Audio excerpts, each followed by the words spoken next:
بسم اللہ الرحمن الرحیم ان اللہ و ملائکتہ یصلون علی النبی یا ایہا الذین آمنوا صلوا علیہ وسلموا تسلیما۔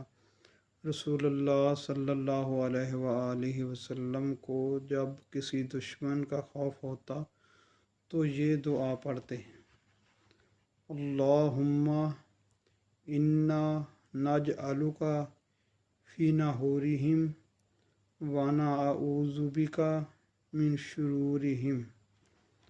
ترجمہ: اے اللہ، ہم تجھے ان دشمنوں کے مقابلے میں پیش کرتے ہیں اور ان کے شر سے تیری پناہ مانگتے ہیں۔